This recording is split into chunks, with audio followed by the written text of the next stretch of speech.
All right. Okay, so yeah, today we're gonna dip into like section two of this warrior stack training, and Garrett calls this, with this particular sequence going Hi. through kind of the COVID situation. Hi, handsome. Yeah, so this is section two, and it's called Face Your Facts. Last time we did Awaken the Fear, and we really delved into like the big fear stories.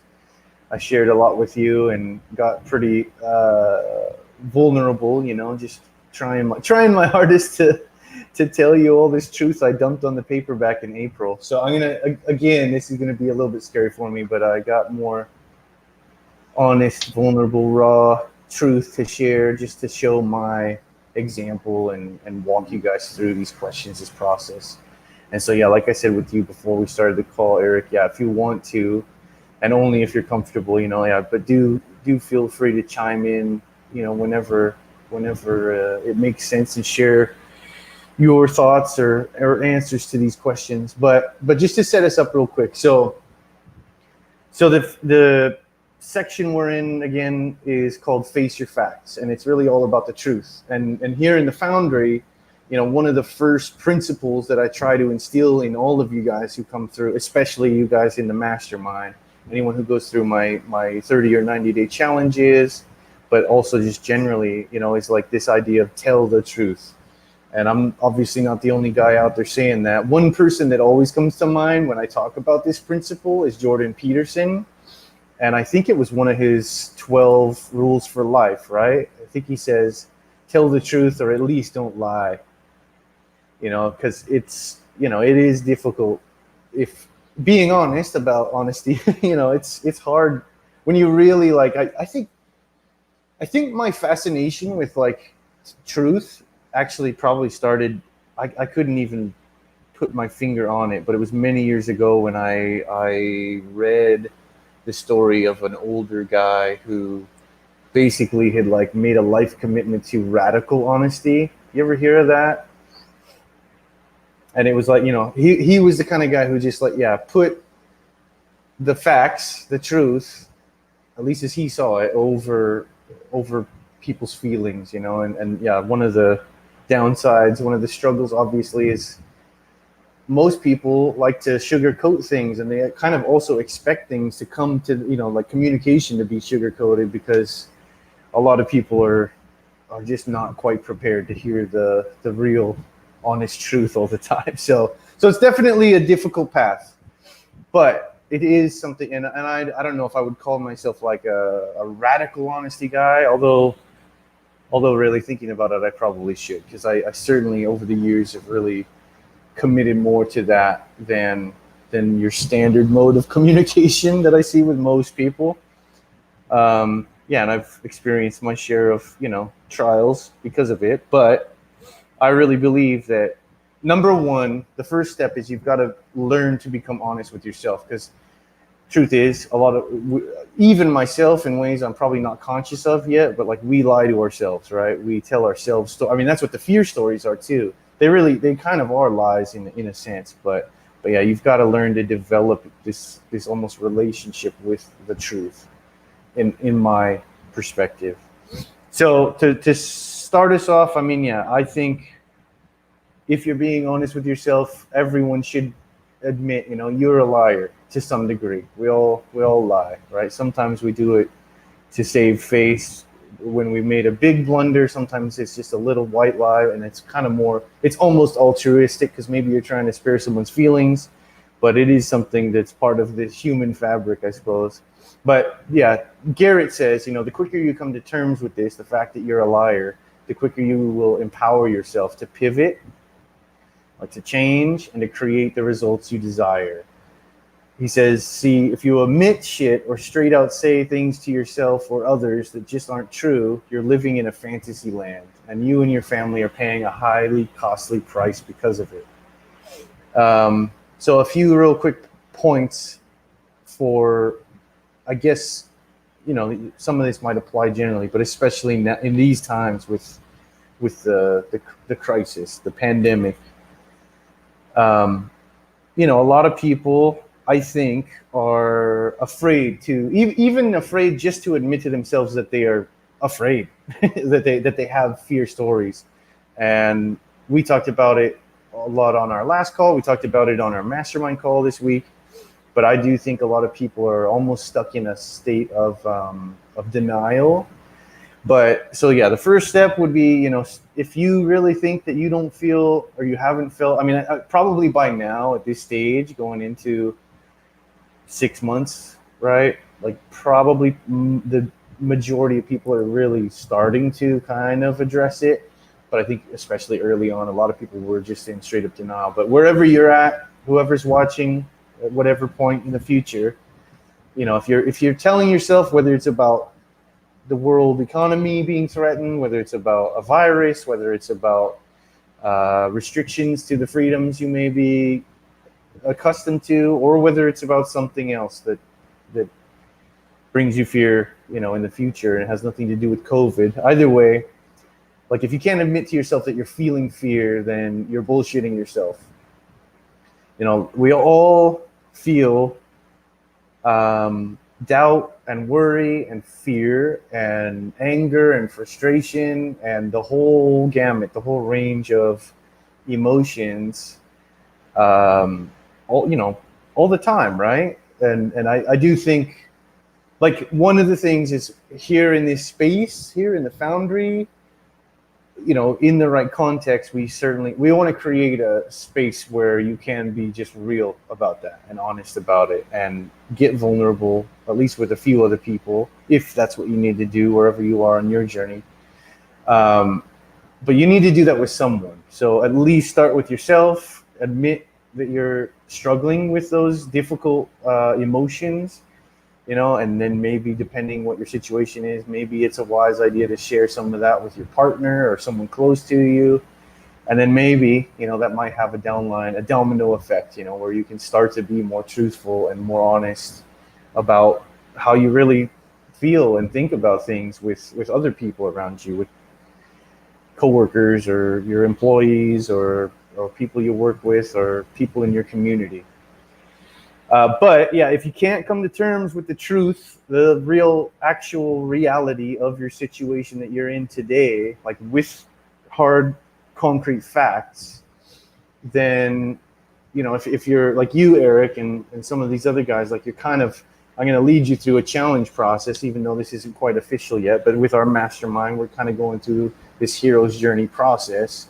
A lot of people come with me through like a 90-day challenge or do one-on-one coaching or whatever. And the truth, yeah, if you can't even admit to yourself, but especially if you can't share with me what the actual facts are, like if you're not clear in admitting the truth about that, then no one can help you. Not only can I not do anything effective to help your situation, but you won't be able to help yourself, if you're still caught up living in that kind of denial, or just too proud or scared or whatever it is, too unable, too unwilling to really confront the truth of where your life is at, kind of, especially in terms of the 4 pillars we have, right?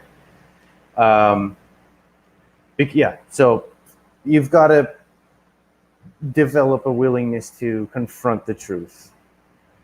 Once we get past those fears, all right, now let's look at, okay, so what's true? What do you know with certainty? What are the actual details of where your life is at today, right now, across the 4 pillars? So let's say across mindset, your health, your wealth, and your relationships. Today, the exercise is going to delve into 2 of those areas, I would say, and they, like Garrett calls them. So we're going to look at the truth in 2 particular areas, and Garrett calls them business and balance. And obviously, business in our terms here in the Foundry falls under the wealth pillar. And for most of us that are on the entrepreneurial path, that's like your engine, your vehicle for creating an income. So yeah, business, and then secondly, he calls it balance, but he's usually referring to like your marriage and your kids, like your immediate family when he says balance. So within our framework, that's the relationships pillar, and particularly the questions that he'll lead us through with this journaling exercise are about your partner and your family. But anyone who watches this, like if you are not married like Eric and I, or if that just doesn't fit your situation right now, then replace your marriage or your immediate family with whoever you're closest with. I mean, business partner even, or maybe your parents, if you're living close to family that you really care about or concerned about, or that you have a day-to-day interaction with, or maybe even it could even be a roommate or something. But something's going to fit in that spot, right? But just to set the tone up front, like we'll probably be talking about, he'll call it balance, and he kind of means your family, and we're going to talk about marriage and partners a lot, but feel free to adjust that as necessary. So yeah, the last well, real quick, one thing with this situation right now, right, Eric, like going on, even still, like I went through these exercises back in April, as I told you last time, like first week of April.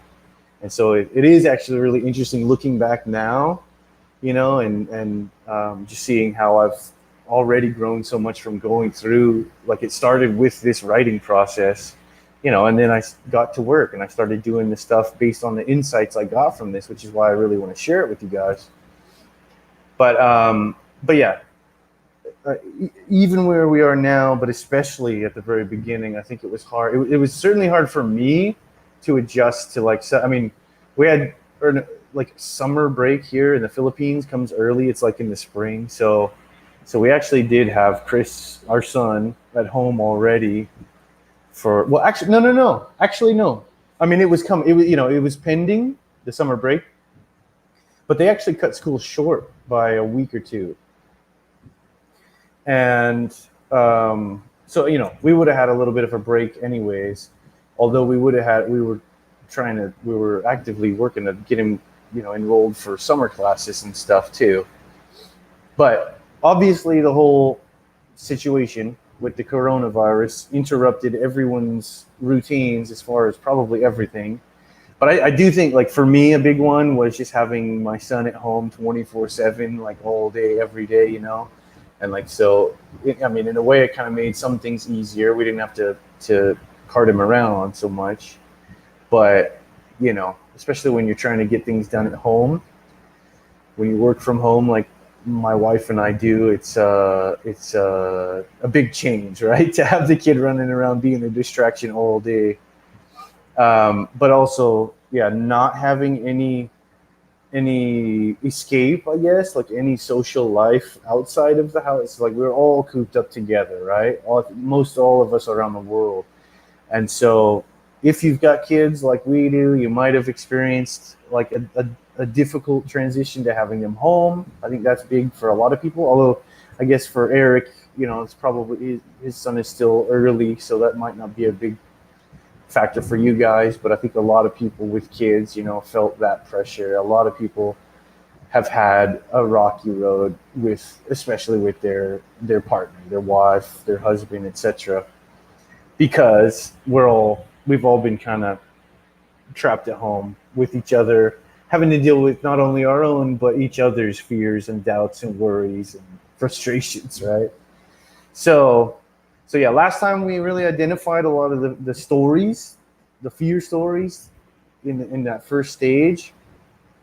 And, so stage one is, you really do have to yourself, which are not necessarily, like, they might align with the truth, with the reality, but they're not necessarily. Often they're our own fictional creation.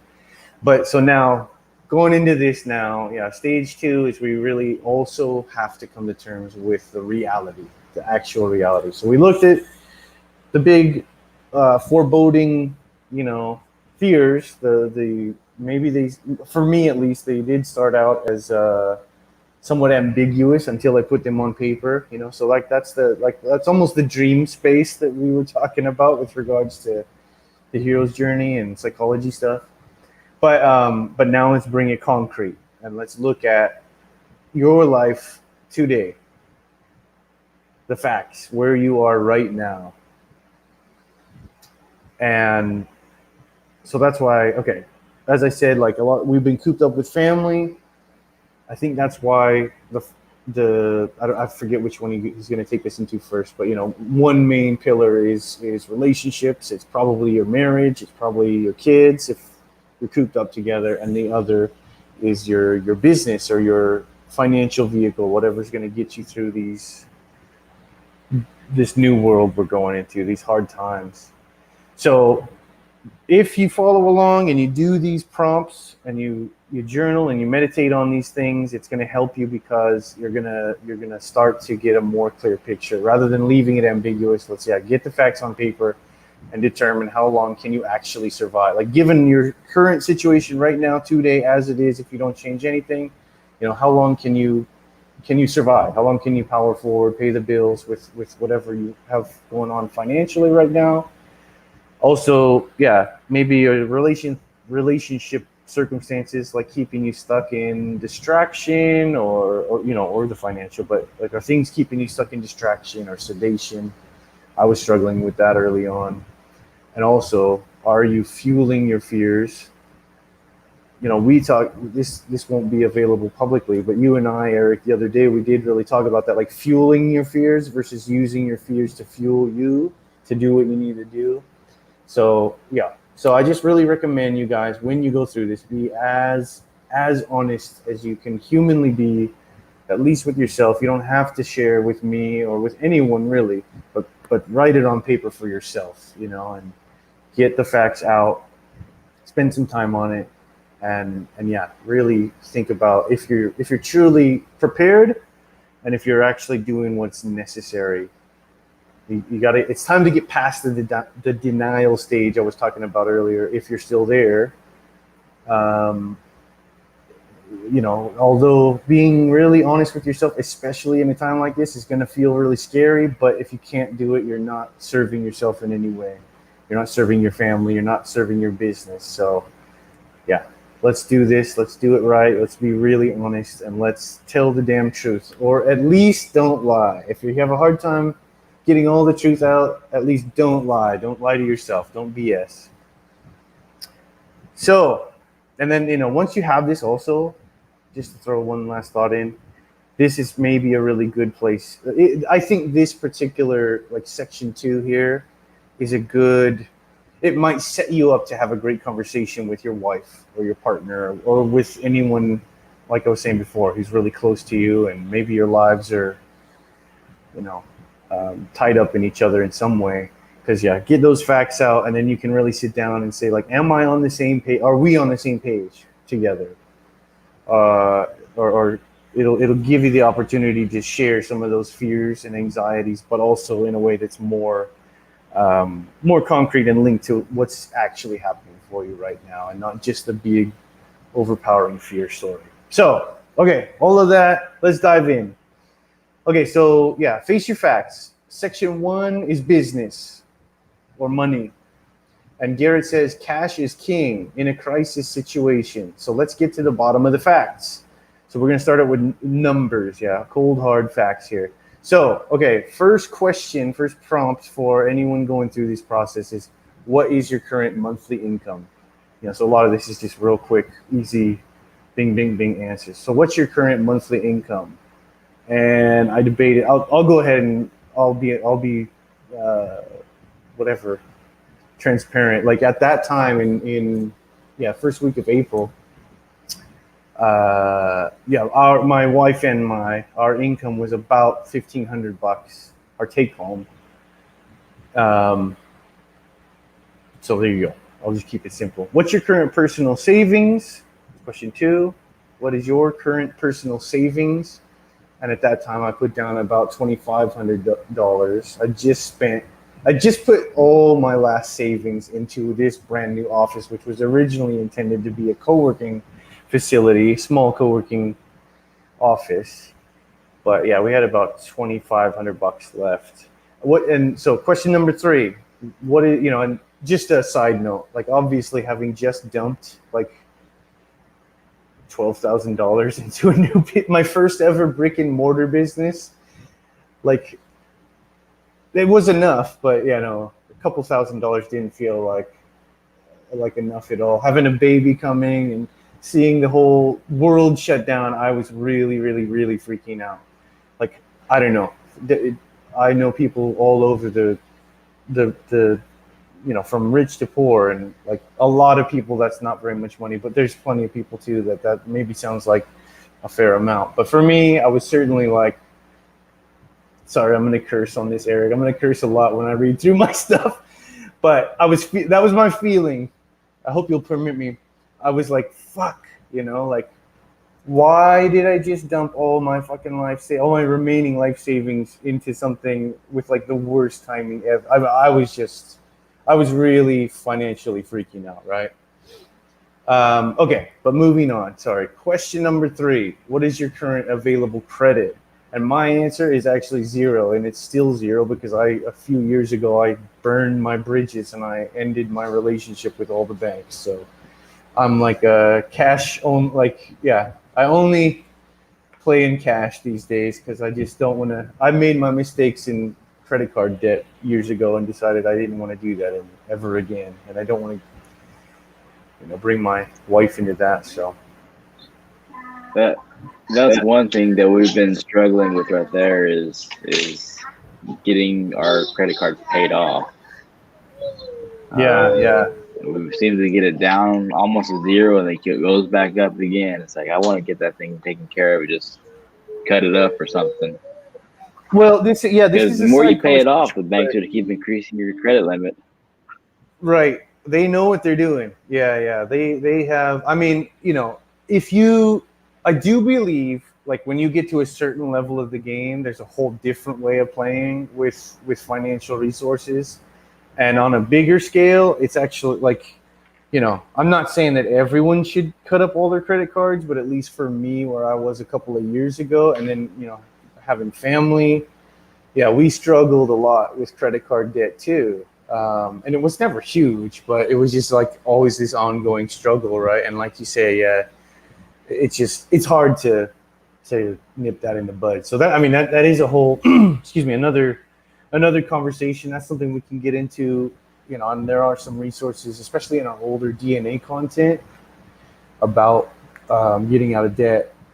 But just to address that, one day I just decided, all right, I'm going to cut up all my credit cards, and I'm never going to accept another offer until I'm like where I want to be with my business and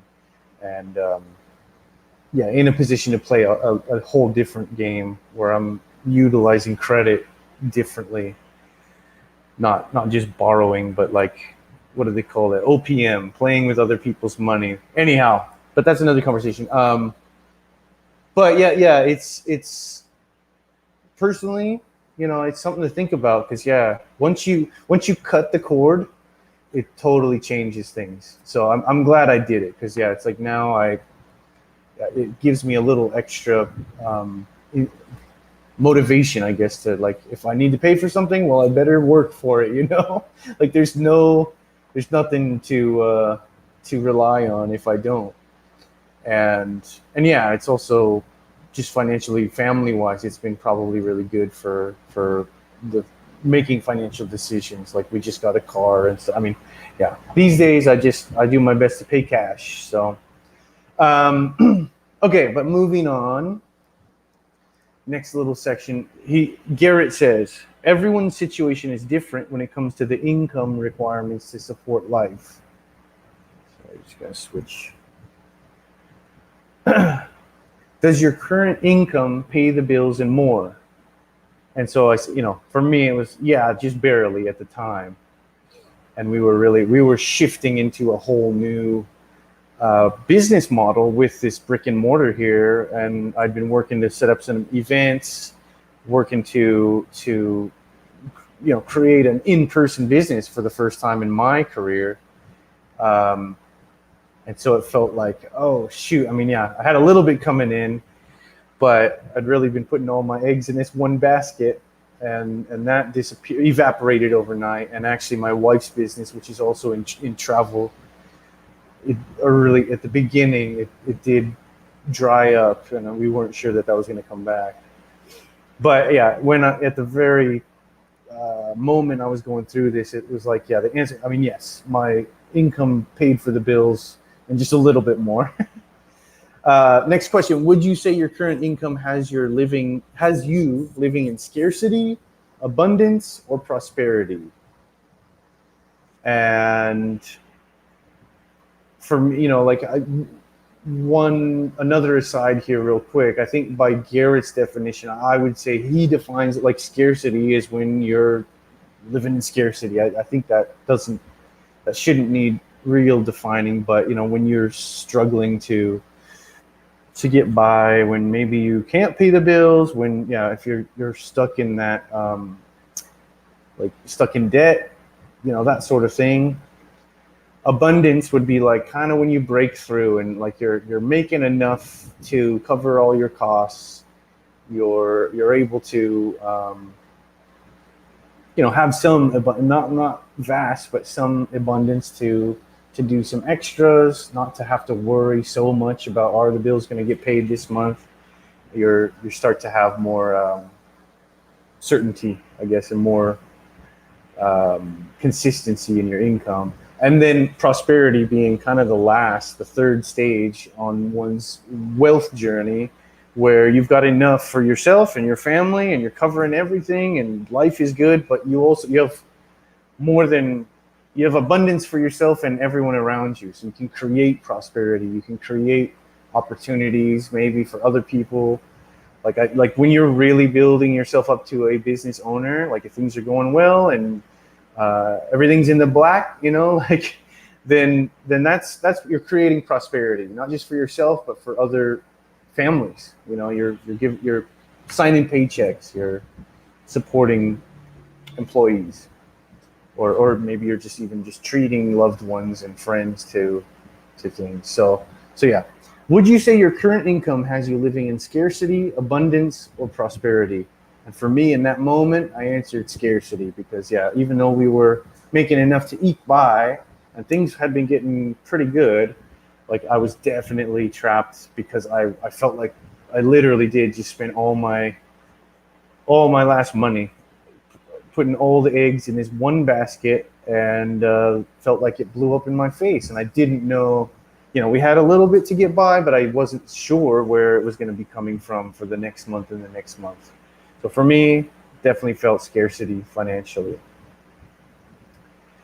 Eric, if you're sitting there, do you have any thoughts before I keep going? Anything you want to contribute?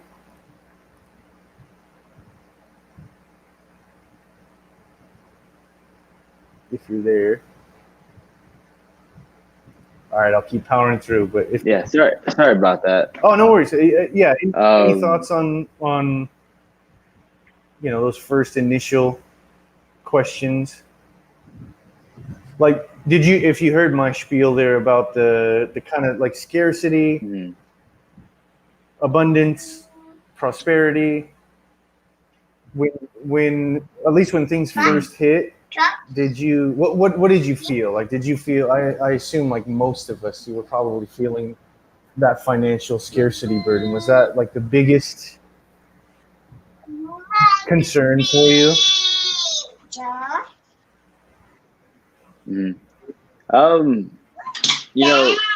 With all this going on,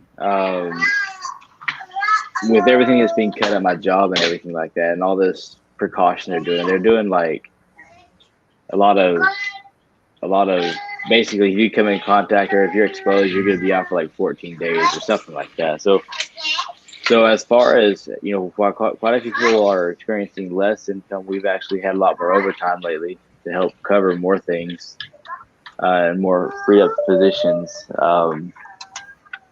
Now I can't, as far as the months goes by and everything like that, I really can't afford to go very, very far as far as what I have in savings. Maybe like a month at most. But I believe we're spending too much right now. So I would say, we're probably more in abundance, more than we should be spending. Yeah. But But that could change. That Well, could that's change I mean, fast. yeah, I guess, like you and Rico, maybe a couple guys in our inner circle, so that's good to recognize, and I'm glad actually to hear that, because yeah, maybe that's something to be thankful for, right? At least for now, it's like it is a good thing that you've got Hmm. a essential job, right? So so good. So yeah, for us, given our circumstances, yeah, I think if first and foremost, it really was, and yeah, it's different out here because, like I think I was telling you before we started our recording. For anyone who doesn't know, obviously where we are in the Philippines, where let me see if I can right here, this island behind me. This is a tourist centric place, a tourism economy, and I was actually I was actually really concerned, not only because of my own situation, but because of everyone around me. Like the whole island, it's not 100%, obviously, but at least 30, 40%, I think, of the whatever you call it on an island, the GDP, like the engine here is tourism. And so when that was turned off overnight, I was severely anxious for everyone, and I was, really concerned about, frankly, because wages are so low here, and really concerned about people who have less than us suffering way more.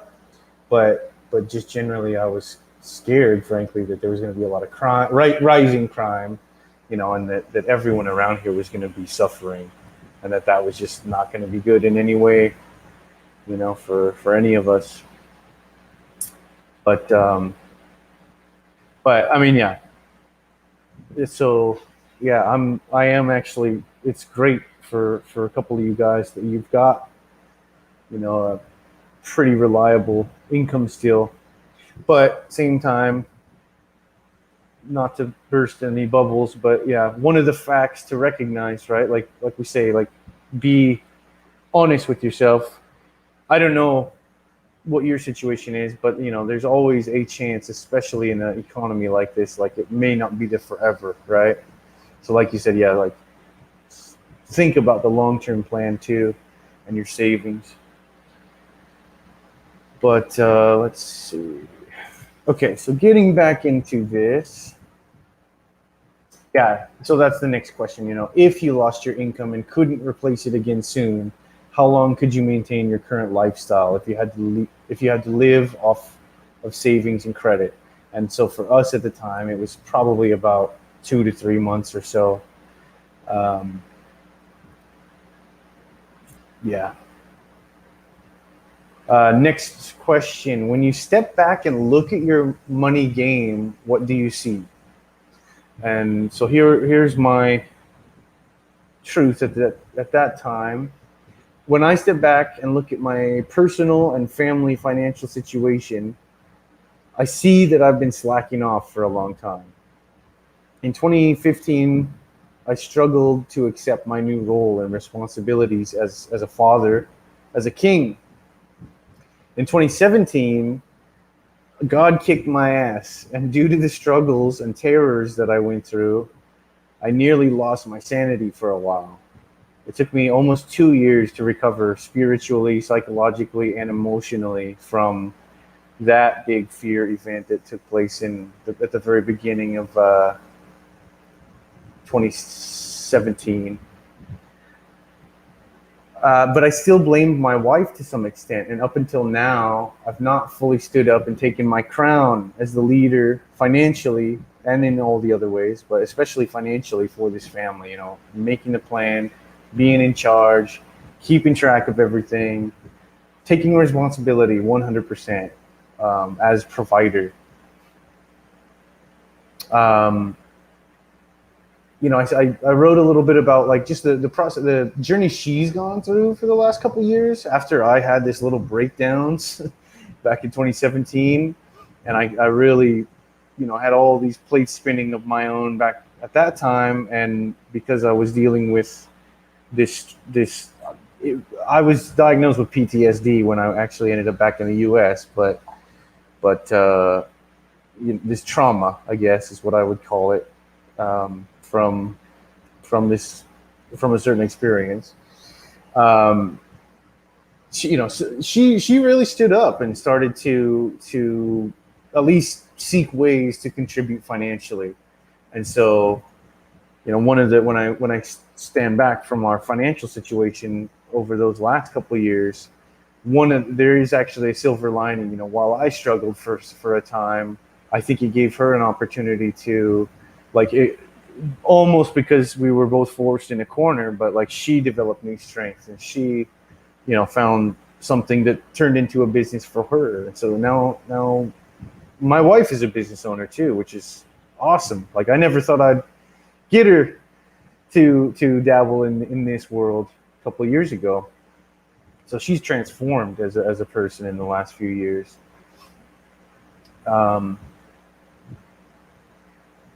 So that has helped our family, and as rough a road as it has been, together we've always found a way to make it through financially. Always. Every month we've paid the bills and created a better life for ourselves over these hard couple of years. In 2017, I had given up, and I'd actually given in to my wife's desires in a big way, and prioritize her goals, her dreams above my own. And I'd kind of collapsed out of exhaustion trying to get her to see my vision, what I was trying to build, where I was trying to lead, and trying to get her to be on the same page with me. And we just, we fell into debt. We got in a real horrible situation financially and became, slaves to our debt, to this scarcity mindset, until I finally stood up for myself and what I believe in, and really started acting like a damn king, and saying, like, no, this is what I'm working on. Like, I'll support you, but I'm going to put myself first, in a sense, myself, my business, my mission. I invested what little I had back at that time in Warrior, which is what we're sharing here, in a bunch of coaching and training and doing a lot of inner work. And, especially thanks to Jordan Peterson and to Garrett White, who's put together this sequence of exercises. And now I've got my shit together more than I have in years. I have a solid plan. I've gathered some support. I've organized my chaotic brain from a couple of years ago when I went through this trauma, and organized my chaotic life.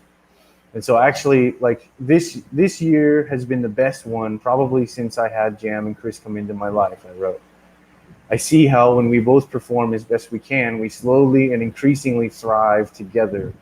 Jam has invested in me and our family, and I've finally seen the buy-in from her and her mother-in-law. So, like, almost like it was kind of, just reflecting on the financial journey we've been through.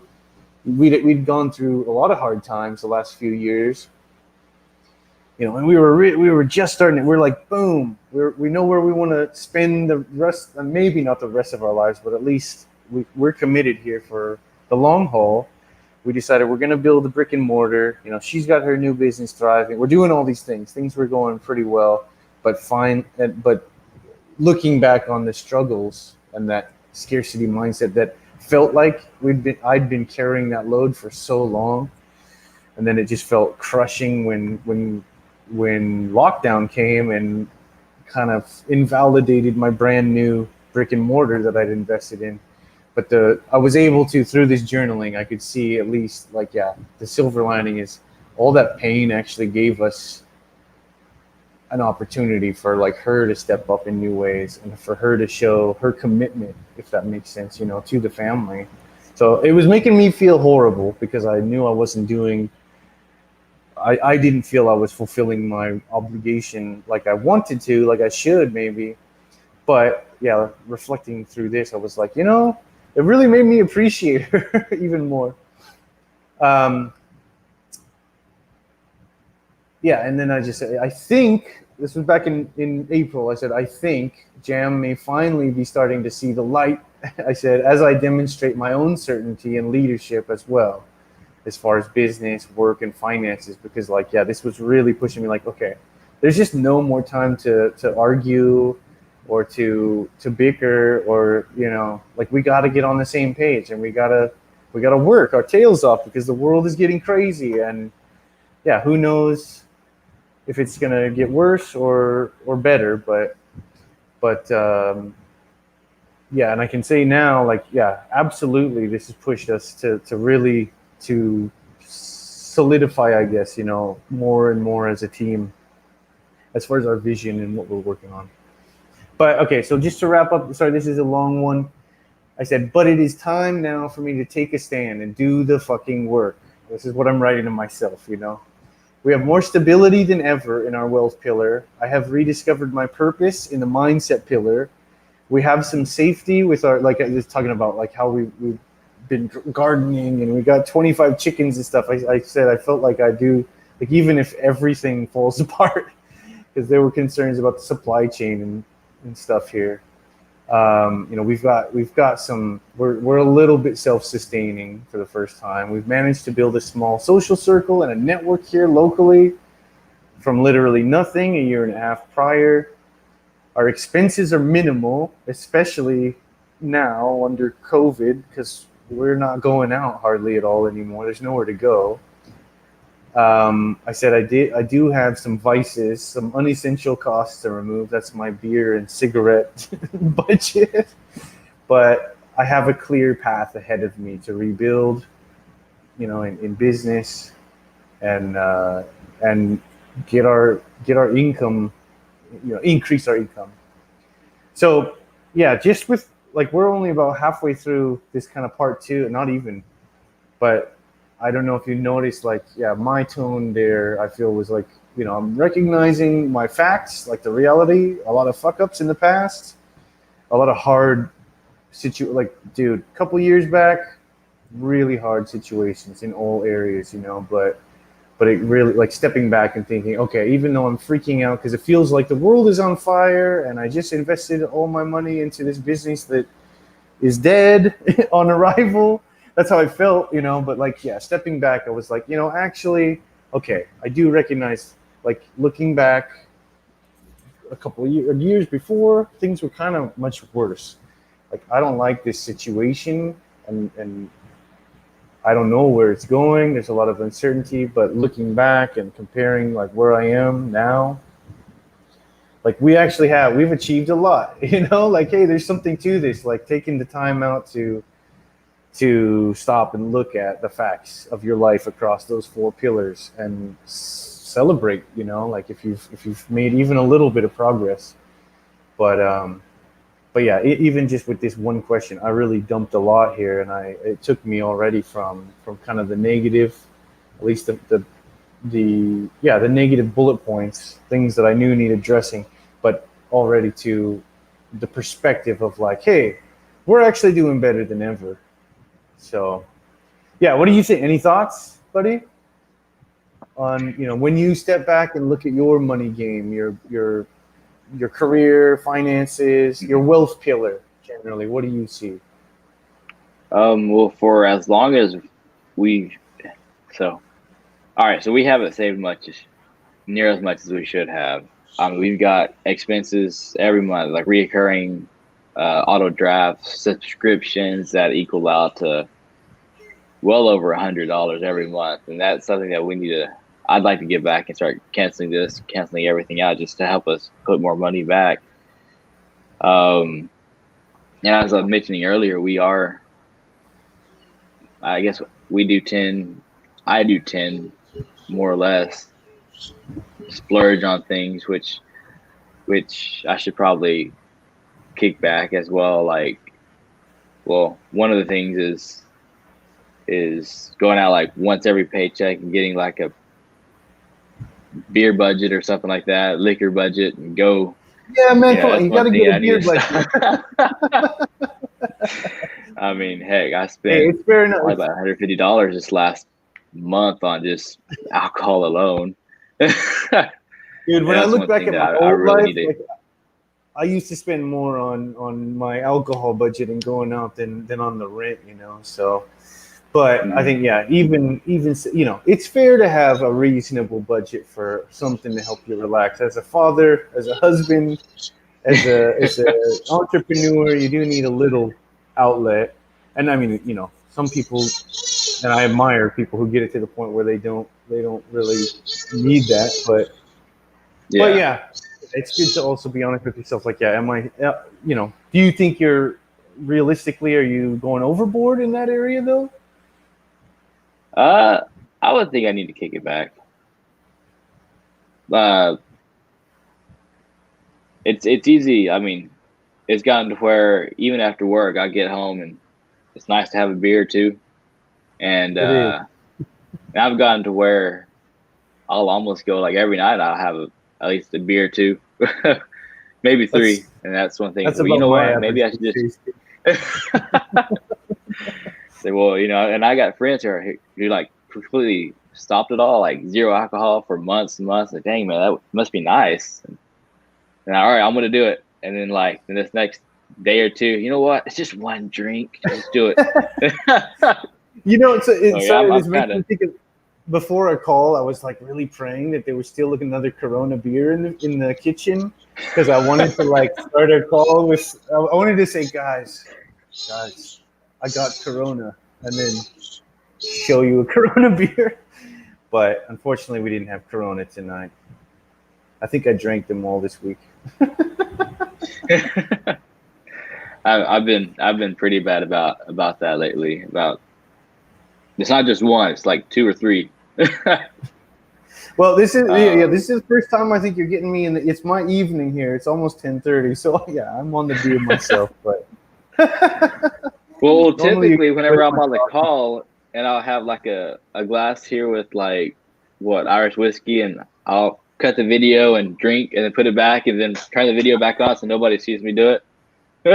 Oh, you don't gotta hide from us. That's fine, man. That's like I say. That's what I'm doing in the evening too. As long as I don't go off the rails. But anyhow, sorry.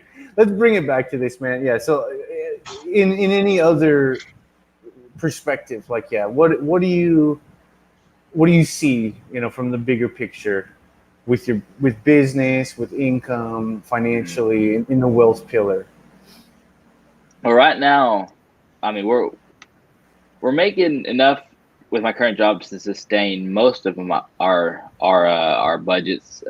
Currently, with me trying to start up a business, it's kind of, we've got a business fund that's not bringing in anything, but we're spending more right now on it than we're getting. So hopefully that'll change around in the next couple of months. But I know we need to start. I'd like to be able to start putting more back into savings. We just bought some land as well in the Philippines. So yeah. So we're hoping that investment will turn around and we can do something with that to help bring in some extra cash. Yeah, well, that's a pretty good investment.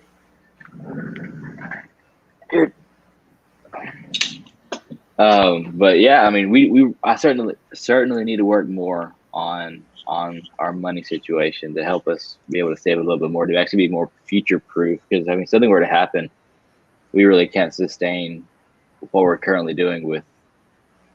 I mean, I'd rather not go back into credit cards, but I mean, we're talking about with what we have in savings, maybe a month's worth of capital. Then if we use the credit cards, well, that would jump it up to maybe 3 months, 4 months. But that's something I'd rather not go into for the credit cards. Well, yeah, for us, I think, like, yeah, it's certainly been an anxiety-inducing situation. But one of the benefits, I guess, is like it's pushed both me and my wife. I think it's giving us the fire to, like, yeah, set aside more to double down in business, right? Because anything we can build now to increase our income is obviously going to help. Yeah, and it's also changed my mind about what a good investment is. Like at the beginning, all I cared about was, like, I went full prepper mode, and I was never that into that stuff. But I was just thinking, like, yeah, what are the emergency scenarios, So to me, yeah, stuff like a garden, raising your own animals, like what I'm looking at now. Like I want to get a proper water set up so that hopefully we have some reservoir, of water if that ever goes out. Electric generator, stuff like that. You know, that was where my mind started going at the very beginning. So I tried to running around grabbing all this stuff. So hopefully we have, you know, emergency backup. But yeah, now it's just like looking at, okay, how can we really invest like in the business, in our son's education too. But yeah, the things that are gonna give like a more long-term return, right? So but so okay, so yeah, the follow-up question to that is, yeah, what do you know you must change about your current money situation? Um, you know, yeah, for us there's a lot of things, but let me see. I mean, I just said like generally in the wealth pillar, I said I know I must focus on execution, production, and marketing, you know, to push traffic to our businesses. Like, yeah, kind of like I was just saying, it's like it gives me an extra fire. Just double down, double down. Um, I said I've got it's what it is. It's time to back up my words and do what I've said I would do. Time to create the shit I've been telling everyone I would for the last 2 to 3 years. Well, we just hit, you know, um, drawback after drawback, obstacle after obstacle. But yeah, I've learned the importance of the king eats first. That's kind of what I was saying earlier too. This is actually something from Garrett when I've gone through training with him. He talks about the king's vault and the kingdom vault, and so basically like having your own bank account for yourself. That's the king's vault, and yeah, using that however you see fit, basically. But you know, idea being, you know, take good care of yourself, treat yourself to things once in a while, but also reinvest in yourself. So education, training, it could be business, you know, investing in business expenses. But yeah, so the king's vault, and then like the family vault, right? Like the family funds, savings, banking accounts. So yeah, I was just saying, like I've learned, excuse me, the importance of the king eats first, meaning like really take myself seriously, because I spent years trying to talk my wife into things. I don't know about you. I think most husbands probably struggle with that to a degree, right? But like, yeah, for me, she's the first person I want to share my stupid or crazy or sometimes brilliant ideas with, you know, and see what she thinks. And that can be, that's probably the biggest challenge for a lot of entrepreneurs. It's like if their especially if their partner's not into that stuff or just not on the same wavelength. So that was always a big ongoing struggle. But yeah, I kind of just like I've been struggling with that dynamic for a long time, like wanting to bring her more into the conversation about vision and what I'm trying to build in the big picture, and you know, get her more involved in things business wise. But then she started building her own thing, and so I was like, okay, cool. She surprised me, and I was like, oh, like that's actually awesome. So I really switched gears to supporting, you know, what she's working on. And between that and yeah, the added fire that this global economic shutdown gave me of like, holy shit, you know, gotta pivot, and what are we gonna do? But those two things together was like, okay, I'm just gonna trust myself. I'm gonna, like, if I have an idea, then I'm gonna do it. I'm not just gonna talk about it. I'm not gonna wait around to try to get anyone else on board, and I'm not even gonna try to like persuade or convince my wife. You know, I'm gonna do this, even if it's all me by myself.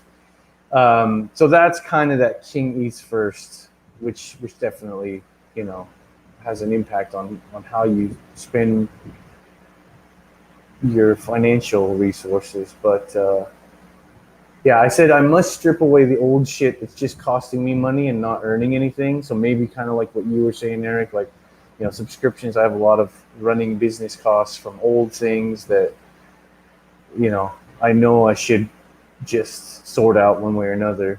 I said I must strip away the unessential distractions, you know, time and energy wise. We talked about that last time, and the expenses, including some of my, you know, addictions. and instead, channel that and fuel the healthy addictions, the addictions to habits that will lead to prosperity for everyone around me, and to build up that kingdom vault. And I said, I must commit a majority of my time and energy towards the foundry now. I must lead my wife by example. I must invest in and build up my closest supporters and clients. So that was my epiphany, I guess. Yeah, about what I must change in my money game. Any thoughts, buddy? I know you got the. I understand where you're coming from for at least trying to get on trying to talk people into doing something, starting this, starting that, and that's kind of where we're hitting this right now. I think that's, there's a lot of struggles, but that's definitely psychologically, it's a big one for all of us. I mean, and I've faced that many times. Like anytime I'm starting something new, not just the beginning of my entrepreneurial career, but yeah, anytime I'm trying to do something I haven't done before, it's like you kind of want to get, especially your partner or your family or the people you're closest to, but you want to bring other people along, and so it can create some just some challenges, I guess, like when you, even if it's not true, but like if you feel that way, that struggle, that's definitely something that I got caught up in for a long time. But yeah, I think if you can really, like, if you find, like, if circumstances get so extreme, like, again, it's I know this whole situation with lockdown especially is painful, but that's what I'm telling you guys, like, going through these exercises and reframing my perspective on the whole thing, I was like, actually, it's kind of, it's forcing me to do what I know I should have done a long time ago in a lot of ways, or it's putting me in a corner, and it feels really uncomfortable, but you got your back against the wall, right? And so, yeah, it kind of gives us a chance to see what we're really made of. It's like sometimes you need that extra, just that pressure to do what you need to do, right?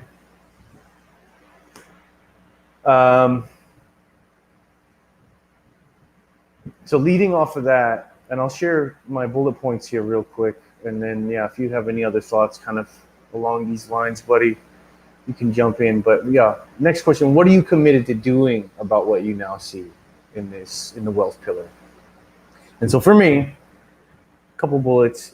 I said I've got to get all my archive content, and that's my Digital Nomad Academy course, a lot of my back content from the old Thrilling Heroics blog. I got to get that stuff off of the old host it's been on, stuck forever, and just got overwhelmed with technical BS. But yeah, it's time to get that off of there. I've been basically paying up to $500 a month for years just to keep those resources available to people who paid for them, keep it available to my customers, even though that business is basically shut down and hasn't been earning me money for a few years. But yeah, so it's time to get all my old archives all off the old system, put it all in the Foundry. Number two, turn as much of what I already have content-wise, into something valuable, repackaging things, revisiting my old content, and offering that to you guys in the accelerator. Number three, I said commit to a regular schedule to consistently offer leadership and value to my community inside the Foundry and our many Facebook groups. We've got too many, but so actually that's, I'll save it for later. But on that note, it reminds me, I've put together a schedule, so I'll share that with you, Eric, and the other guys. I think I'm going to do at least 3. I'm going to start with 3.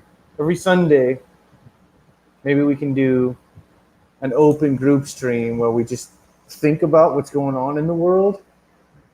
we'll open that up to other members of the community and maybe have guests once in a while, but kind of just, yeah, talking through what's happening in the world, in the economy, our journeys. Every Monday, we'll do our mastermind, and I'm going to go much, much deeper with like the stack training, a whole bunch of frameworks, and it's going to be focused on frameworks and exercises that you guys can go through to build yourself up mentally and to build your businesses.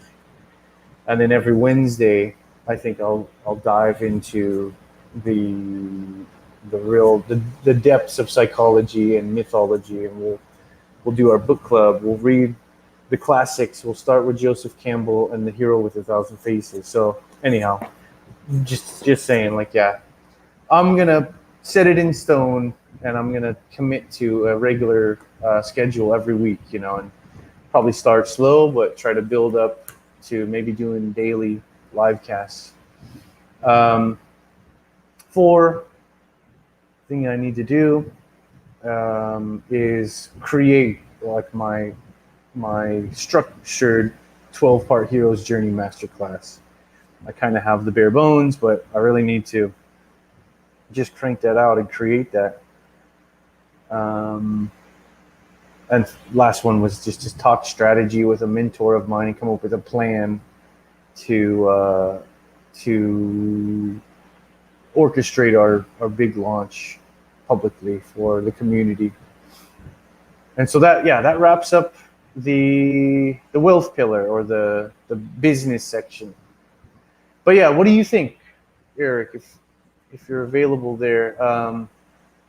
Any more thoughts on those last two questions? What do you know must change about your current money situation now that you kind of see the big picture?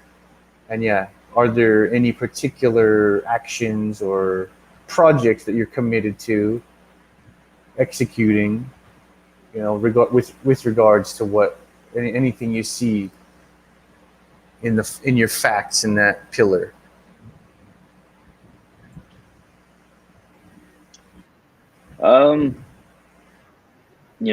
One of the things is, as I mentioned about the subscription, there's several things that I just need to go through and cancel because we're not using stuff like that anymore. Like there's one thing that I've got.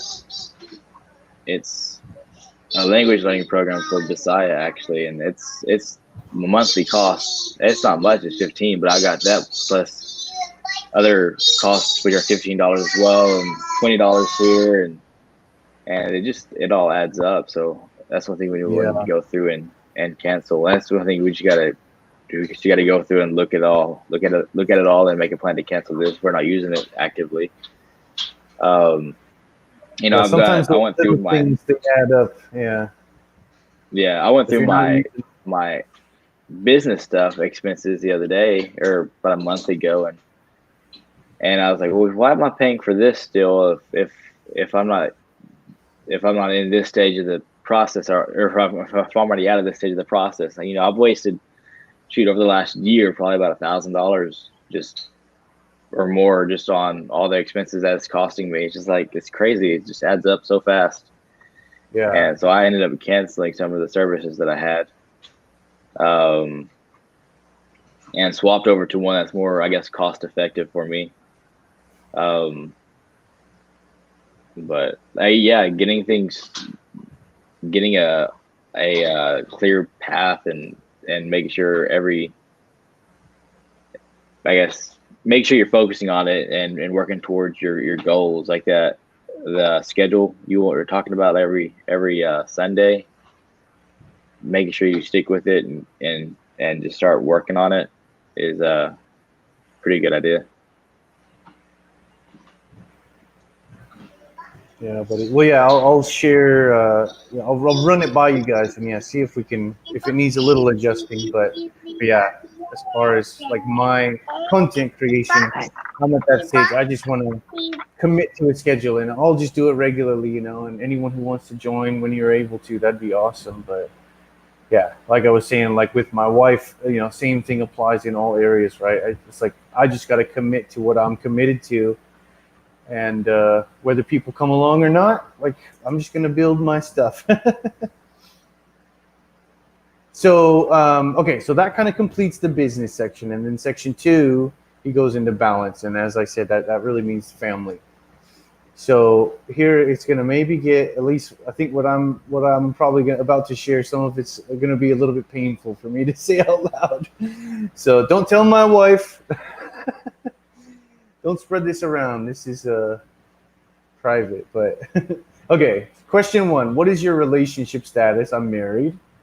Question 2: do you have children? Yes, I've got a 6-year-old son and a baby daughter on the way, which has contributed significantly to my anxiety with this whole world situation. But so Garrett says, this COVID-19 crisis has really applied a ton of stress and pressure on marriage and family. Kind of like I was saying at the very get-go, right? Like I think, yeah, especially if you are married, if you have kids and you have a business. Actually, Garrett calls that, what does he call it? The trifecta of insanity.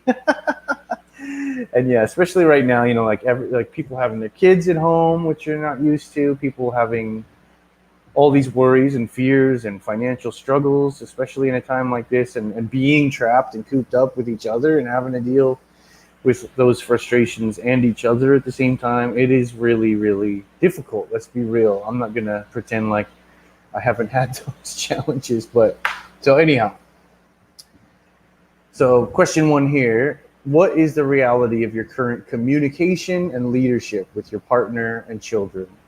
So here's my answer. I said, when this shit first hit, admittedly, maybe I was in a bit of a panic, and I think I said that because my wife accused me of panicking, because I was like I said, I was running around trying to get, you know, a generator, water filtration system, and all this stuff. So, anyways, I said, admittedly, maybe I was in a bit of a panic at the very beginning. Because I've become much more risk sensitive and much more conscious of the dangers in the world around us, like since becoming a father. I made some missteps, and the stress levels in the house led to very poor communication, some fights, and we got out of hand a time or two. You know, like it just escalated to those threats, and I don't think it's usually, I mean, just don't tell my wife. She's usually the one who likes to tell me she's going to leave. I've said that in the past, but I really did think we were past that stage of more childish kind of ultimatums, but I don't think she means it either, you know. But yeah, we had a couple of arguments that just went off the rails, and it got to that territory of like, F you, I'm out of here, you know, that sort of stuff. And that doesn't help, especially in a time like this. But I took the opportunity to do what I can to best prepare, and I think God has actually given me the opportunity to demonstrate my faith, my confidence, my certainty, dedication, and leadership with my wife, perhaps more than ever. Because like in a grander scheme, I felt like I have a lot of questions, and I don't trust any of what they're telling us, but I also have, like, it was obvious, like I am more based, like more, I worked on the foundations, and I'm more, you know, I've done a lot of the inner work these last couple of years, and I have this faith in God, but also in myself, in my life, like in what I have going on. I have a lot of faith, even when things go wrong. So it kind of, it was like a moment for me to shine. She was very uncertain and fearful with the baby on the way, with the diminishing work coming in for both of us. Like our client work both dried up with the diminishing income and all the negativity in the news. And I do believe I was able to bring some peace and calm to her when I put my mind to it and stood up for what I believe. And I was able to be that leader. And again, this was back in April. So I said this Easter season had also allowed us to set aside our differences and focus on family, love, gratitude, and forgiveness. So that was where I was at, communication-wise, leadership in my family-wise. And Eric's really busy with his leader of his family job right now, but yeah, if you want to dive in with anything, man, just unmute yourself and feel free to interrupt me. Okay, we'll do. But okay, so going on the next one, what is the reality of your current intellectual and emotional connection with your partner and children? So let's see. For me, I said that. Switch that. The truth is, I still feel fairly distant, somewhat connected from my wife. We'd gone through this challenge for a long time. Um, yeah, because of our old shitty patterns dragging on for so long. But I finally just said, screw it. I'm not going to make that my focus any longer. Not going to focus on the problems, the things that are lacking, particularly in the relationship, in my marriage. And instead, the king comes first. Again, this was kind of what kept coming back. And I think a lot of men struggle with this, like we want to make our wives happy or our girlfriends or whatever. Like we're trying so damn hard to please. It's like you may not be a people pleaser generally speaking, but I think when it comes to a relationship, not all, but I think a lot of men are girlfriend pleasers or wife pleasers, and like to our own detriment almost because, yeah, anyhow. I just said, yeah, I'm not going to focus on that problem anymore. I'm going to focus on myself and my goals, my projects, my mission in life. And yeah, so this actually seems to have changed the dynamic in those first couple of weeks after the crisis. We've been able to connect more through stories, parables, and watching old classic movies because I just started sharing even more than I had been before, but a lot more about the hero stuff and trying to find movies I can watch with my son and share with the whole family. So maybe I should simply double down there, I said. So Chris being home and thank God so happy and consistently positive and energetic all the time has been an absolute blessing for us, although he's a distraction. But he keeps a smile on my face and faith in my heart.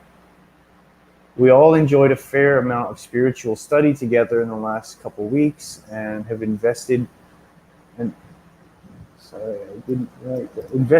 bonding together as a family.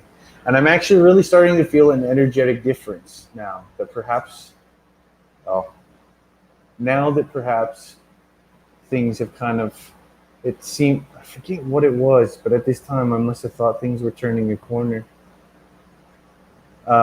It's been good to be able to share some of my more spiritual perspectives with my loved ones in this hard time and to show Chris some important life lessons firsthand in the garden last week. So that's where I was at intellectually and emotionally in my connection with my son and my wife. The next question. What is the reality of your current sexual connection with your partner? And just to be a gentleman, I'm not going to share all the dirty details, but I will just say at that moment, I was feeling like we've got always have had a good thing going on. But at that time, I would say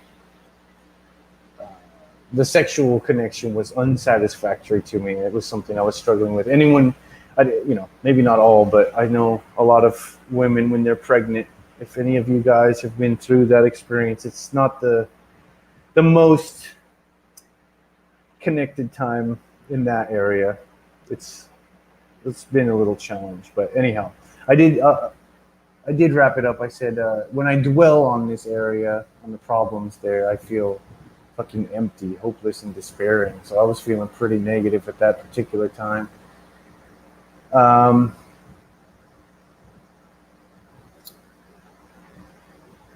But let's see. Moving on. Would you say the COVID crisis is having a significant impact on your relationships? And I said yes. Big letters. Yes, of course. When you step back and look at your relationship game, what do you see? And again, I was having bad mental times and struggling with a few things, especially in the relationship at the beginning. So here's what I wrote. I said, marriage kind of fucking sucks.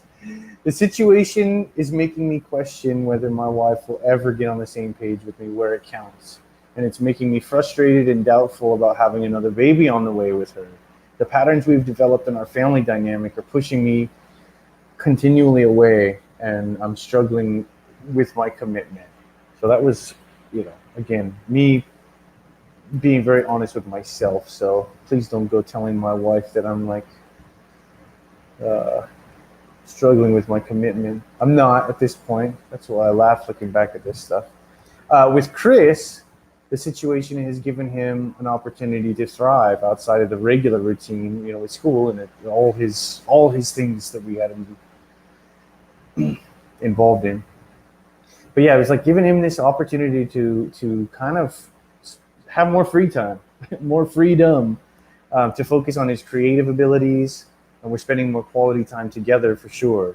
It's also a great chance for me to share some of my own favorite pleasures with him, from when I was growing up. So particularly because I'm trying to teach him a lot of lessons about what we do here, like psychological lessons and leadership lessons. But I'm for him, I usually tend to do that through movies, and Eric, you and I mentioned some movies the other day. So yeah, we really started going through a lot of the James Bond movies early on. We watched the Indiana Jones movies. We watched Lord of the Rings, the Bible series, I think I'd mentioned to you. And now we're getting back into Star Wars again, actually. But that's been like really fun, to share. In a way, I'm really trying to point out the lessons to him, this time when we go through the wisdom, and like reflect on just movies or cartoons or whatever with him, and yeah, try to kind of give him the hero's journey kid version. Yeah, what about you, man? Any thoughts on that last section? Different areas with your wife, with your kids. How do you think? How has it changed things, or maybe has it brought anything to light that you didn't see before the crisis? Well, so for I guess years, one of the things was she wanted to, I guess, start a blog and do all this stuff, and she would start on there, and I keep trying to tell her, hey, where you at on this and everything? Have you started it? You should do this, do that, and she never really has finished it or kind of taken that up anymore. She's kind of sitting there, another I guess expense for the hosting for the webpage and stuff like that, and things that it's just like my son and everything as well. We're trying to. I'd like to get more into start, I guess, reading the Bible with him and everything like that. But every time I open it up, he runs away. Start on that, and he just loses interest so fast. But I mean, lots of you share some of the stuff, and like I can relate to some of what you're going through, or what you were going through anyway. Yeah. So. Well, I think this stuff is it's definitely a bit embarrassing, and yeah, some of it's almost a little terrifying to admit, But yeah, I just I want to, be real. Like I'm a regular dude, just like everyone, and I think that's what's. Like when I was a kid, I met Warren Buffett, right? When I was like 23, maybe 22, 23. Anyhow, but he was like an idol of mine, right? Like he was worth $80 billion or whatever at the time. And I think before that and at that stage in my life, I just looked up to, I idolized these success stories, these people who are on the covers of magazines, who have all this money, who everyone knows their name, and I thought they're superhuman, right? I think that's how most of us are.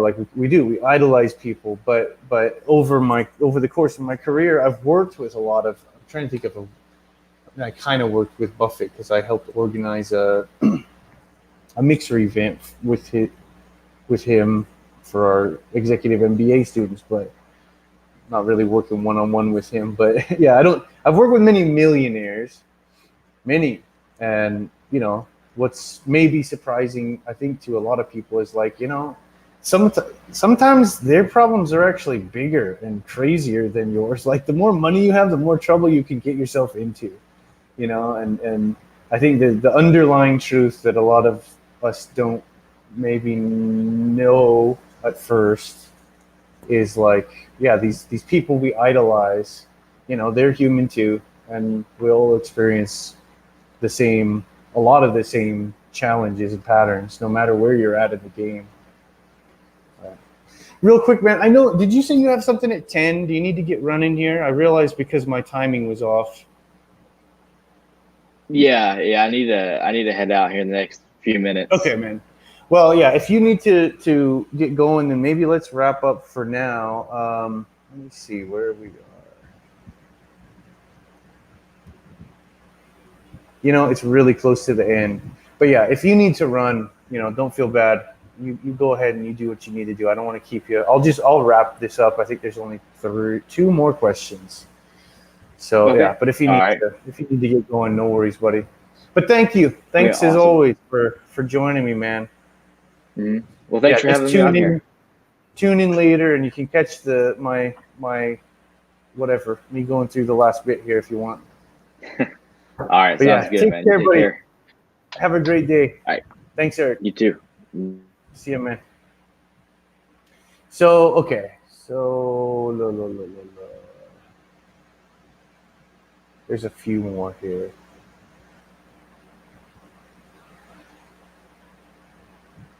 Where was I, though?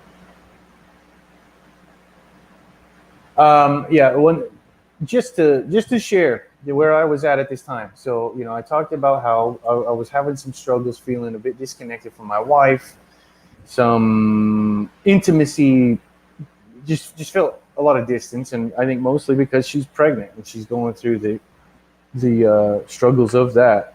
But at the time, especially with all this other pressure, this anxiety, this fear, this blah blah blah, etc., frustration and financial pressure, like I was just not happy about it. But I said the emptiness, the struggle I feel in my partnership, I am finding I can fill my cup outside of my marriage, and don't take that in like a weird, not like sexual, but I'm finding I can fill my cup, like just relationship wise. So because it's talking about the relationship pillar,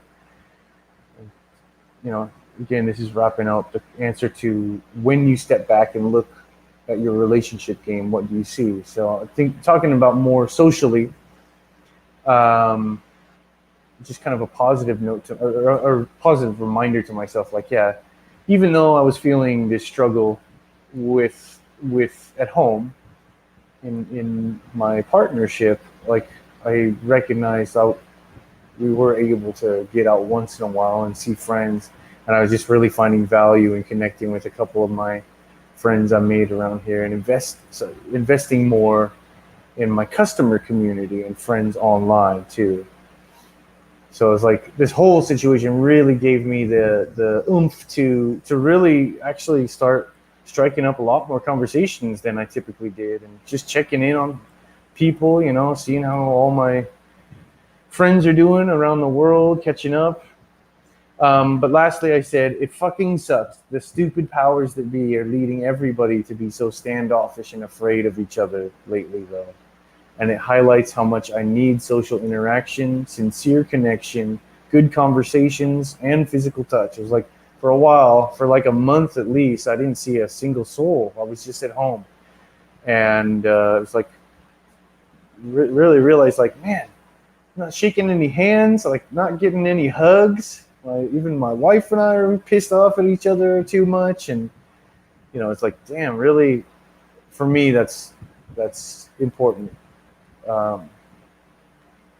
Next question. What do you know must change about your current relationship situation? And in our framework, again, I would say, like, in your whole relationship pillar. Side note, sorry. I'm going to share more with those of you in the mastermind, but if you're watching, if you've come this far, if you watch this, there is a more in-depth 4 pillars baseline assessment, which is like the facts across all 4 core areas of your life right now, where you are today. This really delves into wealth and relationships, but there's something, and go through this, do this process. That's why I'm sharing this with you guys.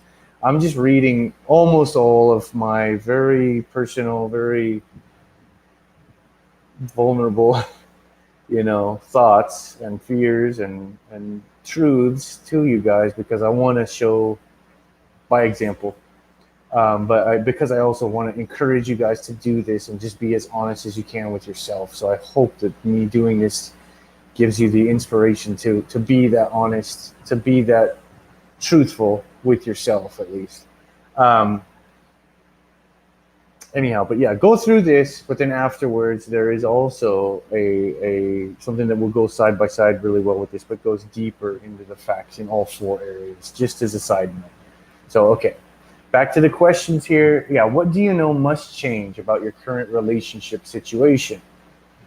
So I said, I must somehow find a compromise with my wife, so that I feel I get more of my intimacy needs met. And it's not just sexual, but just, intimacy, connection, quality time, touch. It's a lot of things. And I said, I've got to find a middle ground with her, compromise, heal some stuff at that time. Otherwise, the ship is going to burn down, I said. At the same time, I really must stop fucking focusing on it, the problem, because I'm absolutely exhausted, burnt out, and near hopeless, waiting and hoping for my partner to change. For me, it's time to really focus on myself, my business, my friends, my work. And the funny thing is, gentlemen, like, I don't want to shine the spotlight on anybody, but I do feel like, I've actually heard this from probably a couple of you at times, in this general pattern. Because like I was saying before, I think us men, this is a pitfall that many of us fall into. It's like we focus so much on our partners and trying to make them happy. It's like, I'm trying to do this thing, and you don't understand me. But like, you get so focused on that problem, or what feels like a disconnection with your partner, or like you're not on the same page. And I'm saying this because I've been through it not that long ago. I'm reading it from April. But I've also recognized by now, it's like, okay, this is just a shitty pattern that we get caught up in. And the funny thing is, like, and I knew it from before, but I had to remind myself right here, and I did it with these exercises. As counterintuitive as it may sound, like when the king comes first, when you actually do put yourself first, like not in a selfish way, but just like in like love yourself. If you don't feel loved by someone else, well, give yourself that love, give yourself that attention, place your faith, your trust in yourself. Stop seeking approval. Stop waiting for other people to give you approval, to give you whatever energy you need, and just trust in yourself. And so for me, at least over these last few months, I really did. Like I recognized that with these exercises. I recognized, like, I'm sitting around waiting too much, like for my wife, for one, but also for others. But it was like, you know what? Fuck it. Like, in a sense, yeah, fuck everyone. Like, if they don't want to go where I'm going, fine. That's fine. That's totally fine. But I'm fucking going there, with or without you guys, Like, I'm not going to keep sitting around and trying to explain it. I'm just going to go. I'm just going to start building. I'm just going to start, hacking my way through the jungle and crafting a path. And by doing that, maybe it will become more obvious to others, especially my wife, especially my family, especially the neighbors, my community right here around me. Like, a lot of this time I've spent trying to persuade people and to, like, get their buy-in, like, first, like, before I just start going and doing it. And it's wasted a lot of my time and energy, a lot. And I find that instead, when I just fucking go, I just do my thing, follow my passion, you know, strive. I mean, I know my purpose. I will say that. It took me years, but I know it today, guys. Like, I fucking know it. I wouldn't expect that you guys would have that same level of clarity where you're at today, and that's fine. Like, it took me forever. Most people don't think about purpose, but the clearer I become, yeah, the less it's like, okay, so stop waiting around, stop trying to get approval, and just do what you need to do. And the funny thing is, eventually, people start to come around. Like when they see you leading by example, and that's so. I share that because that's really something I deeply believe we all need to learn and remember and remind ourselves and remind each other, and encourage each other, to lead by example, remind each other that, and that is how we're gonna reach abundance and prosperity. It's how we're gonna impact other people around us and make a whole lot of things better, I hope. Anyhow, sorry, I'm going on a side tangent. The next question here, almost the last one. Seeing what you see right now, what are you committed to doing about what you see? And so I said, I am committed to find some creative new way to connect with Jam. I said, I don't know, maybe walks, going for walks. She'd been struggling with exercise, especially growing this big belly and having the pains and struggles associated with that. And I guess also, it's like one thing is I realized I wasn't being understanding enough, especially at the beginning, because she told me she was pregnant at the beginning of March, and I was psyched. I was so psyched. We'd been planning for this for a little while. Came earlier than I thought it would, but we've been planning this. So I was like, awesome. And actually, my parents were supposed to come out in late March, so I was also really excited to tell them the news. I wanted to surprise them, and we were gonna throw a little surprise party when they came. But then, yeah, travel got canceled, so I was pissed about that. So basically, my business got canceled because there's no tourists. Everything got canceled. The economy got canceled, so I was pissed about all of that, and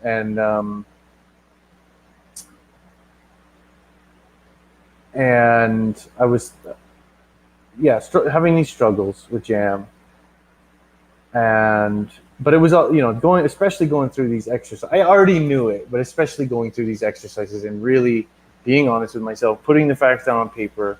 I was like, all right, it's obvious I'm not being, I'm pissed, and from all directions, it feels like there's stress and anxiety and fear and frustration.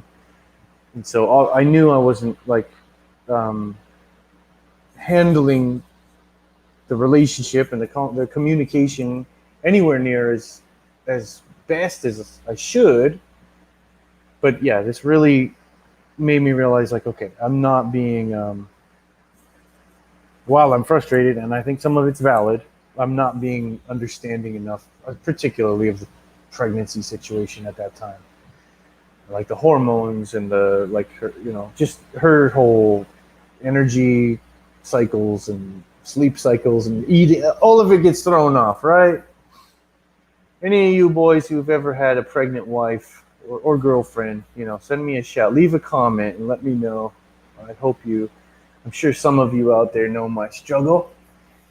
But so anyhow, so I said, yeah, it's time to, the old ways of trying are not working, so it's time to find a creative new way. And I was just like, let's just go for a walk. That's something really simple, She was struggling with exercise, but hopefully she can just go for a walk and we can get out of the house, get a little fresh air, hopefully see the sunset. And we did a few times. We didn't as much as I would have liked to, but we've shifted to other things.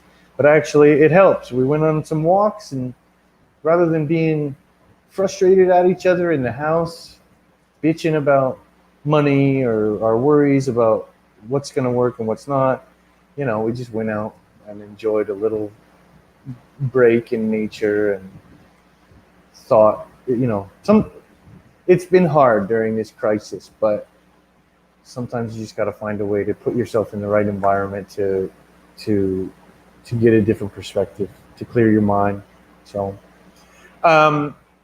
what else was I committed to doing about what I see? Number 2 was to double down on my son. I said I should really start waking up earlier and doing my fitness and training regimen with him in the mornings when it's still cool, because I was leaving it off till too late and often going without. But I've been trying to push my schedule to wake up much earlier, because my whole family gets up crazy early. I want to get up before them, but I'm not a morning person. But just trying to build the habit of getting up as early as I can, and also starting my mornings with some exercise with my boys, which has been fun when we stick to it. And also, I said I also want to support and help him making videos for his new YouTube channel he's gotten excited about. If you got kids, maybe you'll find it interesting. Maybe you won't, but Chris Channel TV, that's what he decided to call it. And we're just we don't have very much up there, but just a little spot to showcase his projects and art projects mostly. Lastly, stop having high expectations in my marriage. Stop focusing on what I don't have in my balance area, in my relationships pillar, or in the marriage, whatever scale you want to look at. But stop focusing on what I don't have there for me with my partner, and instead put my time and energy into other areas that are working, and into other relationships where I do feel that support, where I feel I'm getting the things that nourish me with what I need. So in other words, keep in touch with old friends, even if it's just on Facebook. Strive to provide tons of value to my closest brothers in the Foundry, is what I wrote back then. Which is also all of this helped me be I was really struggling.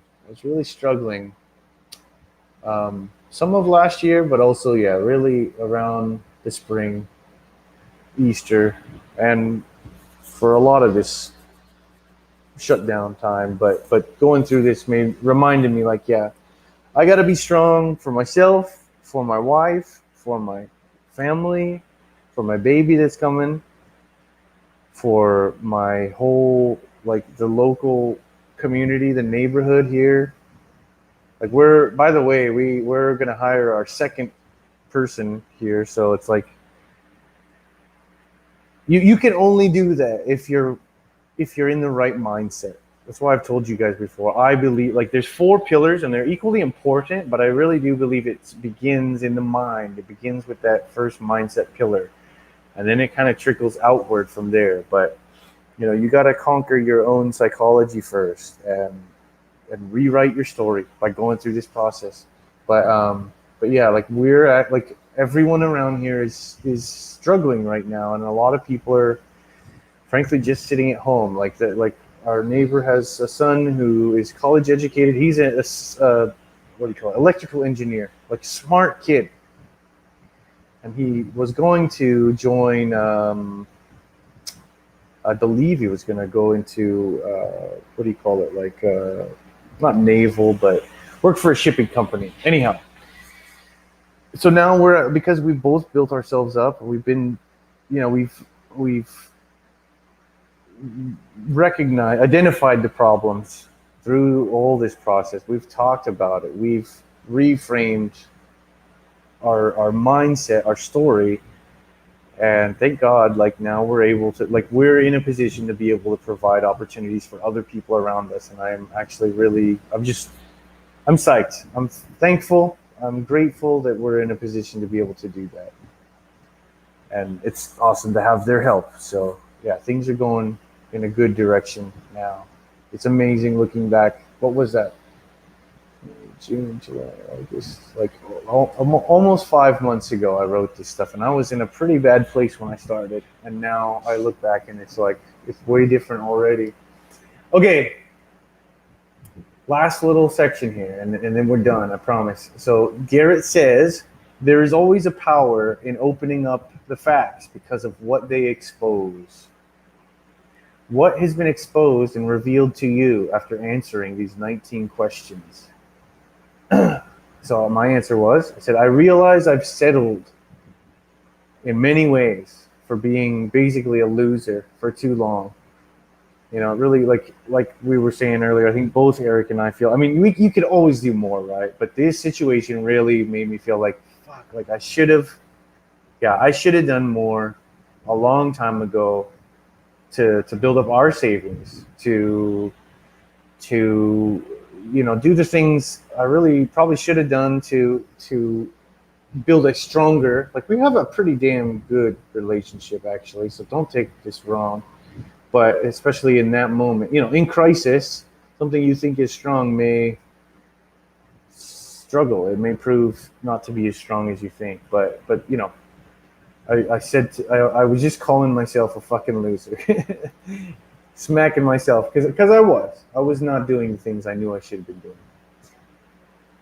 I realize I value my relationship, but also must learn to really put myself and my shit first. Otherwise, it's going to fucking kill me. And I think I was serious about like just about literally serious about that when I wrote this. I got to a place where I was really low, guys, for a while because the world looked awfully grim, and you know, when all that shit is swirling around in your head and you just got all these fear stories and negative thoughts and doubts and worries and frustration, like almost everything you look at, like that's the weird thing too. Maybe none of this was accurate, but at least how I was looking at it, I was seeing all the problems, all the fires that needed to be put out. But when you start to reframe it, when you start to look for things that are going well, you start to find more of what you're looking for. It's amazing. But yeah, I was in a really dark place when I first went through this back in April. Anyhow, carry on. This whole shitty lockdown situation at least gives me an opportunity to lead in my family and in business, and also to focus on making the most of lots of quality time with my son. So finding the silver linings. It sheds light on what really matters to me and the things I'm doing right as well. So things that really matter, I think I just listed. I said children, being close to nature, gardening, gathering and nurturing communities. It kind of highlighted, okay, those are the things that I'm good at and that I really enjoy, and that also seem to be really like the way of the world. It was like really just shining a light. Like, okay, these are the important things. Like these were good investments that I made.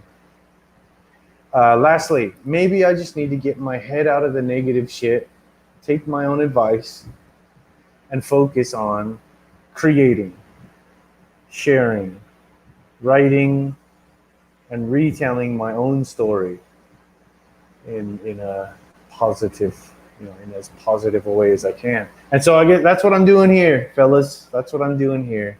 That's kind of like, this is hard actually for me to share some of this stuff. It's hard to admit. But yeah, this is the path it's a journey. It is. It's like a process, you know. You don't just become a new person overnight, but I'm striving more and more to tell my truth, and that includes all of my fuck ups and my failures and my mistakes and my shortcomings, I guess. Just telling the damn truth, you know. And I hope to show you guys like in this crisis, but also over the last 10, 15 years, you know, how like just where I've been, where I am, where I'm going. And I hope to show you like a rags to riches story, I guess, you know, real time. That's my hope in a sense, to just to share the journey, to live it and show it in a very honest, open, transparent way. You guys go through this exercise. If you're in the mastermind, you know, you'll have the link there to Garrett's training, and you could watch his videos, go through the action maps, And if I do publish this outside of our small group at some point down the road, I guess I'll probably just string together the whole sequence of prompts so you can go through the questions and meditate on them and answer them for yourself. But yeah, go through this. I so recommend. Most of you guys inside the Foundry Accelerator should already have got the training, and you've got what I call a hero journal. You should be journaling already. So, do this in your hero journal if you've got one. If not, please start one. Start journaling this stuff, man. Like, seriously, get it out of your head. Start looking at the facts of your life. And I guarantee you that if you follow this stack process, this whole 5-part series, which we're going to go through, there's 3 more remaining, and beyond. I'm going to have a lot more serious deep dive psychological, like that. Sorry, that sounds too foreboding, doesn't it? But just, journaling exercises, basically. Just try it. If you haven't done this before, it probably sounds kind of something like airy-fairy maybe, or just too overwhelming. But I really want to nail this point home. Like, yeah, you guys, you've got to try this. Anyhow, join me next time, and soon in the next few days, part 3 is about awakening faith. So you can see how the stages we started with fear deep down in the underbelly of the underworld, whatever, the pit. And then we look at the facts, the baseline, the reality. Then we're going to open up faith. It's kind of what climbing these steps, like faith in what could be, and the possibilities and opportunities, and hopefully things are actually going in a good direction, even though the world seems so chaotic and fucked up right now. Let's march through these. Come along with me, and I promise you that this will probably lead you on a similar path as it did for me, going from the depths of the abyss and depression and despair, and just everywhere I looked, it looked like hell. It looked like hell. Like, I was like, am I fucking trapped in hell? Am I dead and I'm gonna burn in hell? Like, that was kind of where I was at in the last video when I shared my biggest, craziest fears. But it eventually led me to up the mountain to the pinnacle, where it was like, hey, wow, actually I see something totally different from up here, a whole different perspective. So yeah, thanks for watching, guys. Eric, thank you again for joining me and chiming in and helping out. And see you next time.